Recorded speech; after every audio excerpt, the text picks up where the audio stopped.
Utsawa Balisani Universitas Hindu Indonesia Denpasar ke-7 resmi ditutup. Utsawa Balisani Unhi Denpasar ini rutin digelar setiap tahun yang berlangsung bersamaan dengan penyedeban di Pura Mahawidya Mandira, kampus Unhi Denpasar.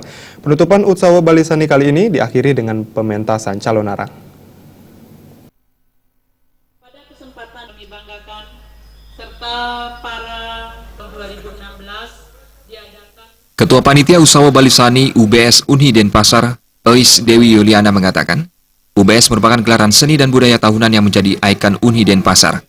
UBS dari tahun ke tahun selalu mengalami kemajuan, terutama dari segi jumlah peserta. Pada tahun-tahun sebelumnya, jumlah peserta lomba yang menjadi ikon Unhi, yaitu lomba Bapang Barong dan Kendang Tunggal, serta Jok Manis hanya beberapa orang. Seiring waktu, jumlah pesertanya semakin meningkat. Pada tahun ini, pesertanya mencapai 40 orang. Keinginan beberapa peserta untuk mengikuti lomba terpaksa ditolak karena keterbatasan tempat dan waktu serta biaya. Meningkat dan pada tahun ini pesertanya kurang lebih sebanyak 40 peserta. Dan itu pun kami sudah ada berapa peserta yang harus kami tolak terkait dengan keberadaan ruang dan waktu dan juga dari segi biaya juga mengalami kami perlu pertimbangkan kembali. Rektor Unhi Denpasar Ida Bagus Darmika mengatakan, secara keseluruhan pelaksanaan UBS Odalan dan Disnatalis Unhi Denpasar berjalan dengan baik, bersinergi dan saling berinteraksi satu sama lainnya. Menurutnya, pelaksanaan UBS memunculkan solidaritas yang baik dan berdampak positif pada perkembangan kampus. Diharapkan dengan pelaksanaan UBS, Unhi menjadi kampus favorit dan menjadi kebanggaan umat Hindu.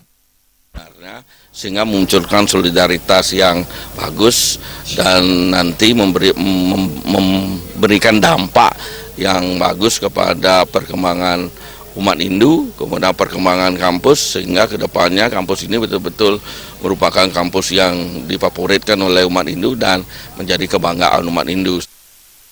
Sementara Ketua Yayasan Pendidikan Widyakarta, Ana Agung Ngurah Gede Sadiarta menekankan, pelaksanaan UBS merupakan esensi dari pola ilmiah pokok Unhi, yaitu pada sisi kebudayaan bernuansa keagamaan. Hal ini dapat dilihat pada korelasi di Fakultas Agama dan Seni. Dalam UBS ini, mahasiswa dapat mengekspresikan gagasan dalam meningkatkan kualitas untuk menciptakan kesenian baik kontemporer maupun tradisional. UBS bukan saja konsumsi kampus, tetapi juga bagian pengabdian kepada masyarakat. Unhi mampu mengajak seniman dari luar Unhi untuk ikut terlibat dalam UBS. Utsawa Balisani ini bukan hanya konsumsi kampus, tetapi juga merupakan bagian dari pengabdian kepada masyarakat.